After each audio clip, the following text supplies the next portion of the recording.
I want you to imagine something, okay? Just fast forward 12 months, September 2025. I want you to imagine that you've just got into your dream degree apprenticeship. Okay, the dream company you wanted to do a degree apprenticeship with. So you're getting your salary, it's probably 20k, maybe 25k, maybe it's even 30k if you're in the finance industry in your first year. Okay, maybe it's about a 4-year degree apprenticeship, something like that. You're going to be getting salary increases every year. You're going to be getting great work experience at this company. By the time you finish your degree apprenticeship, you're going to have a guaranteed job. There's probably a promotion on the table for you as well.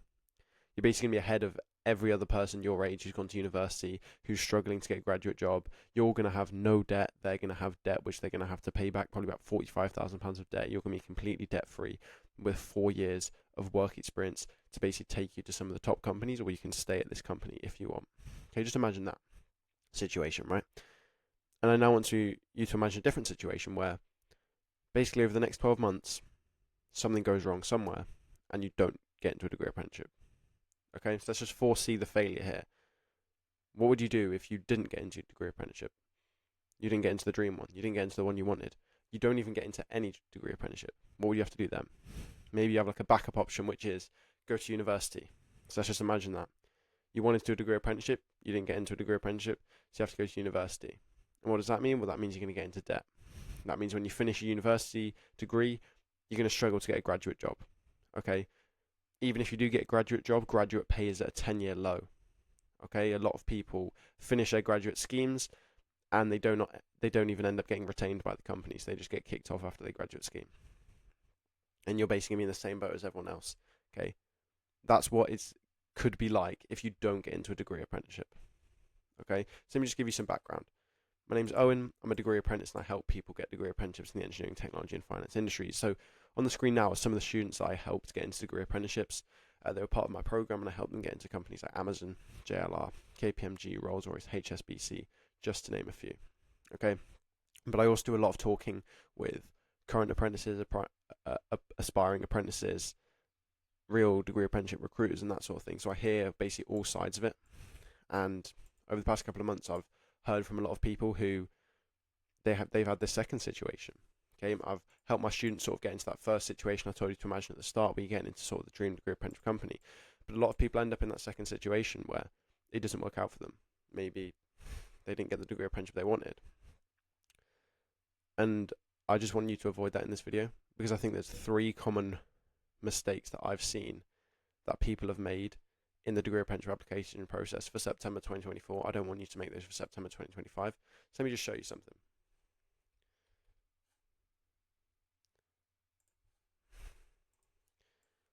I have this database. It's just a free database called the Apprenticeship Insider Database, where I've just got a whole bunch of resources to help people get into degree apprenticeships. And I have a section here about strategy, and I basically got a couple of videos here. So like the best strategy for year 13. So if you're in year 13, you want to do a degree apprenticeship, this is like the exact strategy you could follow. Same with year 12s, same with gap year students, right? So those are basically like the 3 sort of demographics of people who really want to get into degree apprenticeships. And then I have this one section here, right? Strategy if 2024 wasn't your year. And I've got 2 videos here. What to do if you had a bad A-level results day, and what to do if you got no degree apprenticeship offers. Okay, and these are 2 videos I made. Actually, these are actually quite popular videos, especially this second one. I got a lot of people emailing me talking about talking about that second video to me. Basically, I don't want to have to make these for 2025. Okay, because I obviously made these for people who it didn't go to plan, they messed up somewhere, and they didn't get that dream result we talked about at the start, getting into their dream degree apprenticeship. I don't want to have to make this for 2025, okay? And if you don't want to be in this situation for 2025, these are 3 things you need to do. Okay, let's get into it. So if you want to do a degree apprenticeship, you need to promise me you can do these 3 things. Okay, let's move to the first one. The first one is apply to 10 plus degree apprenticeships. Now this is a huge mistake that I see people make. Okay, because everyone has their dream company. You would have imagined it at the start of this video when I asked you to do that sort of visualization thing. You probably thought of like one company in particular, or maybe 2 companies. So maybe it was Amazon, maybe it was JLR, maybe it was like JP Morgan you want to work at, maybe it was PwC you want to work at. Chances are there was like 1 or 2 companies that were really stuck in your mind. The problem a lot of people get into is they go and just apply to 1 company or 2 companies for these degree apprenticeships. and then they don't get the jobs, and then they're done, and then they have to go to university, and then his life completely changed. It's gone from 20k salary, pay rise every year, loads of work experience, guaranteed job, ahead of everyone else your age, and then it just converts to the university route where you're going to have to go to university, get in debt, and then all of a sudden it's just you're on the same back foot like everyone else. Degree apprenticeships are hugely competitive. You don't want to be applying to just 1 or 2. You want to be applying to 10 plus degree apprenticeships, okay? Because then you're applying to enough where if something goes wrong in one of these interviews, don't worry, you got 9 more. Okay, if something goes wrong in one of these video interviews, online testing, don't worry, you got 9 more. Okay, or 12 more, 15 more, whatever. I personally applied to 13. On top of it, it's also going to mean you're less nervous. So if you have one interview to get into 1 degree apprenticeship, guaranteed you're going to be nervous for that interview. Okay, if you have 10 interviews, you're probably not going to be as nervous for those interviews because you don't really care. Because say you mess up on one interview, who cares? You got 9 more, so you're going to go into it with more confidence because you sort of got that abundance mindset rather than that mindset of, if I don't land this one interview, I'm done, I'm cooked, right? That's why you want to apply to 10 plus. Now, people online, they also say things like apply to 50, apply to 30 or something. I think that's a bit extreme. And what you actually find is when a lot of people say they applied to 30, 40, 50, they end up saying something ridiculous like, I've applied to 30 and I got rejected by all of them. And that just seems ridiculous to me. But what it is people go and apply to 30, 40, 50 degree apprenticeships with the exact same application. They just copy and paste a CV, copy and paste the cover letter, send it off to the company for the application. No wonder they get rejected. Okay? And that's the key here. You need to personalize each application. It's not as simple as targeting 20, 30, 40 companies and copy and pasting it, because it's not personalized, it's not tailored. It doesn't match their company. Right? They want someone who's dedicated, they've put in the work, they've researched the company, they've found the exact skills that company is looking for. That's who they want, rather than someone who's copied and pasted. So that's why I don't say, oh, go and apply for 50, because it's a bit unrealistic to personalize for every application. But what I'd say is apply to 10 plus and just personalize those. So as I said, I did 13 degree apprenticeship applications and I was personalizing each CV. I remember when it was like the Christmas holidays, when I was applying, there were several days during that Christmas holidays when basically like the first 4 hours of my day, I basically just spent the whole morning or whatever literally just working on just one application. I think there were 2 mornings in particular over that Christmas holidays where literally my whole morning I just spent like 4 or 5 hours tailoring my cover letter, tailoring my CV, answering the application questions, and I got through to the next stage of the application process. But that was because I tailored it. Okay, so that's mistake number 1. Okay, you don't want to fall at this one, not personalize it or not apply to enough. This is very simple. Just apply to 10 plus degree apprenticeships and personalize each application. Okay. This is the second thing you've got to promise me you're going to do. Thoroughly research and prepare for each stage of the application process. So as I said, I've been receiving quite a few emails from people, and sort of the main type of email I've been getting certainly over the past month is people who are very new to my content. So maybe they've just found my YouTube channel, and it's basically an email just saying, oh, this is how I found the application process last year. This is what I did, And it usually goes along the lines of something like, I was applying for degree apprenticeships last year, but I was unsuccessful. So I'm applying again this year, and I'm going to watch your YouTube channel and try and get into one, right? And in that email, what they frequently said, this was quite consistent across a lot of people, was things like, oh, I went into the video interview, I had no idea what I was doing. I'd never done a video interview before, I didn't really know what you were supposed to do. They gave me the questions, I sort of did them, and I got rejected. Or it'd be something like, I got sent over some psychometric testing for one of the degree apprenticeships I applied to. I didn't even know what psychometric testing was, I didn't really know what was going on, so I sort of just had a go at it, and then they rejected me. It's always the same story, that you didn't research it enough, you didn't prepare for it. And that's the thing, again, degree apprenticeships are super competitive. Companies like JLR, only the top 3% of applicants get accepted, get given offers. If you go to the finance industry, it's even less. It's like top 1%, top 0.7% of applicants are getting accepted into the degree apprenticeship. If you try and fluke these application processes, you go in with no research, no preparation, it's not going to work. You have to go in with research and preparation. Okay, you can't underestimate these application processes, especially if you've never done an interview before. You've never done online testing before. You've never done Arctic Shores before. You've never done a video interview before. You've never done a group exercise before. You've never done a case study task before. You can't underestimate. You have to go in with research and preparation.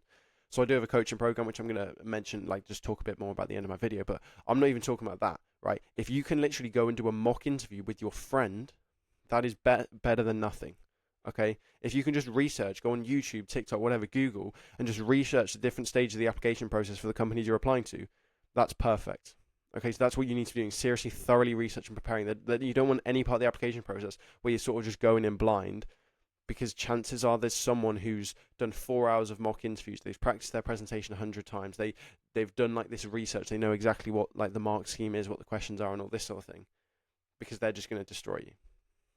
Okay, so this is this one. Number 3. Let me tell you a story. So this would have been when I was in year 13. There was this guy I knew. I've known him since like year 7. And he was basically telling me, this would have been like summer or late spring, year 13, something like that. And he was telling me how he was going through the degree, the apprenticeship application process for PwC, right? One of the big 4 accounting firms in the UK. He was going for PwC, and he was telling me how he did the assessment centre. And in their assessment centre, they had a group exercise.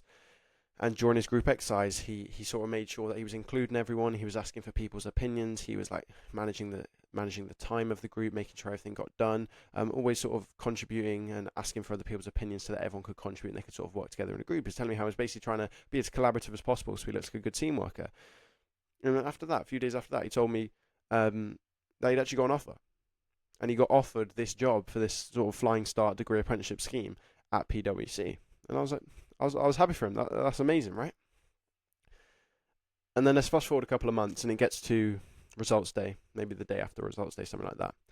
And then I just hear from through a friend, this guy, he didn't get his grades. So he'd been so happy telling me about how he'd succeeded in the PwC application process. He's got a PwC offer. He's going to go and work for, basically from the age of 18 or 19, he's going to work for a big 4 accounting firm, getting amazing experience. But he didn't get the grades on results day from his A-levels, which meant that he couldn't work for PwC. And I'm not sure, I haven't spoken to him, but I'm not sure exactly what happened to him. I assume he's just had to go to university as normal and basically get into the debt that everyone else has got into, no work experience, going to have to try and get a graduate job at the end. And like all the hard work had been done. You've gone through the application process, done the online testing, done the video interview, done this assessment center, got the job, which like literally thousands of people would have tried to do. He got it. But there was just that final step in getting the grades. And this is the kind of story that I hear too often. There's actually someone else from PwC, like someone else I know who this exact same thing happened to as well. Got a PwC offer, didn't get the grades. So this is promise number 3. Okay, revise properly and just get the grades. Okay, because yes, it's going to be annoying, right? When you come to your A-levels at the end of year 13 and it's like, your A-levels are going to be end of May, start of June, something like that. It's going to be annoying to revise it throughout May, revise throughout April, maybe start revising in March, February, whatever. It's going to be annoying. But it's like those 4 months, 3 months of hard work, whatever it is, 5 months, I don't know how long you need to revise, maybe start in December, 6 months. That's the difference between these whole different life pathways that I said at the start. Between the one where you can go down this degree apprenticeship route, where you can get this work experience, you're basically sorted. You're literally, I'll just be honest, bro. It's like degree apprenticeship. You know that phrase, it's too good to be true? Like the phrase is, if it's too good to be true, it probably is. That's literally how I see degree apprenticeships. I'm like, I don't even know how degree apprenticeships are real. It's actually ridiculous. If you just take like a third person perspective and just look down on this objectively, it's like we are getting paid to do a free degree and work with the top companies in the UK and get a guaranteed job. And the other alternative is go and get in £45,000 of debt and do a university degree where you literally don't get a graduate job because they're so difficult to get. And you're in loads of debt, and you don't get work experience. It's like, you don't have to be like 1,000 IQ to just look at those and be like, it's sort of a no-brainer. I want to do a degree apprenticeship, right? That's why I see degree apprenticeships. But because if you don't get your grades, you've literally completely changed life path from literally like degree apprenticeships, which are ridiculous, to, oh, no, university, sorry, £45,000 of debt. Okay? So this is why this one is so key, because you can do all the hard work in those steps 1 and 2 there, apply to the companies, you get through the application process, smash your interviews, get it, your life's all on track, sorted, boom, degree apprenticeship, A-level results day, open the envelope, didn't get the grades, see you later. Because I'll be honest with you, I'll just be honest, from my experience, the grades aren't really that flexible. Maybe with like university, you can potentially get away with some like different stuff if you get on the phone with them. But with degree apprenticeships, I'm not too sure. I don't think there's that much flexibility. So it's like you can throw away a whole different sort of like path of your life if you don't get the grades. Okay, so I know I've been like going on with this for a while. This is like a different sort of video to what I normally do. This is more just like a raw sort of rant sort of video. But I want to help you basically. So that's why I'm going so like full on this, because I don't want any of you watching these videos to get into any of these 3 mistakes. I'm making this because these are basically the 3 mistakes I've seen which can completely change your life, because it goes from degree apprenticeship to university. And if you're watching my channel, you don't really want the university route. So don't make these 3 mistakes. Okay. I've got them on screen here, okay? What I want you to do is just screenshot this, okay? So let me just pose for the screenshot. Right? Screenshot that, and I want you to just remember that, okay? And it's like, promise me you're going to do these 3 things. It's not even that. You need to promise yourself that you're going to do these 3 things over the next 12 months, okay? Again, just do that visualization thing I did at the start of the video. Just imagine that perfect life you get when you get into your dream degree apprenticeship, and literally the next 4 or 5 years is sorted, no debt, guaranteed job, one of the biggest companies in the UK, potentially, depending on what degree apprenticeship you're going for. And then just imagine the university route with everyone else, getting into your debt and all that sort of stuff. And it's these 3 things, that's the difference. These are the 3 mistakes it's just easy to make. Just tick off these 3, and then that's that dream life there for you. Okay, so don't even promise me you're going to do these 3 things. I want you to promise yourself that you're going to do these 3 things. And then I don't want to have to make that video. Remember that video I said earlier? In the Apprenticeship Insider database, those videos I said, click here if you had a bad results day, click here if you got no degree apprenticeship offers. I don't want to make those videos again for 2025. Okay, because I want you to make this video, and those 3 mistakes, I want you to just commit to it and be like, I'm going to apply to 10 plus. But even though it's annoying, yes, it's annoying. Personalize each application, yes, rather than just copy and pasting it, you have to spend 2 or 3 hours doing it. Yeah, I know, it's annoying. Researching, preparing, yeah, it's annoying to do mock interviews and watch a bunch of YouTube videos or whatever. Yeah, it's annoying to revise, but it's like if you literally just put in the effort for not even 12 months, like 10 months at this stage, 9 or 10 months from now, you're sorted, you're into your degree apprenticeship, your life's completely different. Okay, so I hope this video's been helpful. Completely different style. This is more of a raw video, really. But yeah, those are the 3 things I want you to promise yourself that you're going to do if you're really serious on doing degree apprenticeships, because you're not going to regret it if you put in the work and do these 3 things and you're doing degree apprenticeship. Someone asked me this question on my comments thing. Have you ever regretted doing degree apprenticeship and not going to university? Great question. No, I've never even regretted doing a degree apprenticeship for a second. It's never even crossed my mind like I should have gone to university. So you're never going to regret like putting in a whole load of work to do these things. But what you will regret is if you get to like I don't know, June, and you get rejected from all your degree apprenticeships, or maybe you get to August and you get a bad results day and that's done. You're going to regret it then. Okay, I don't want to have to make those videos. I don't want to be receiving any emails in August 2025 saying, "Oh, I messed up on this. What should I do?" I don't want to hear those. Okay, because you're going to do these 3 things. I know you're going to do these 3 things, so it's not going to end up like that. Hope this video's helped. Thanks for watching this video. And just one final plug. I just said I'd talk about this at the end. As I said, I do have a coaching program which is launching soon in the next couple of weeks. So if you are interested in signing up for this, is where I can give you one-to-one help with things like interviews and group exercise and that sort of thing. Then what you can do is just go click the link in the description. It will be a paid program, by the way, so if you're not interested by that, no worries, you can end this video now, go click on another video. But yeah, it will be a paid program. There'll be details in the link in the description, so you can go and click there. Thanks for watching. Make sure you do these 3 things. There's a phrase, some of you might know it, do the hard work, especially when you don't feel like it. That's what I want you to do with these degree apprenticeship applications. See you in a bit. Peace out.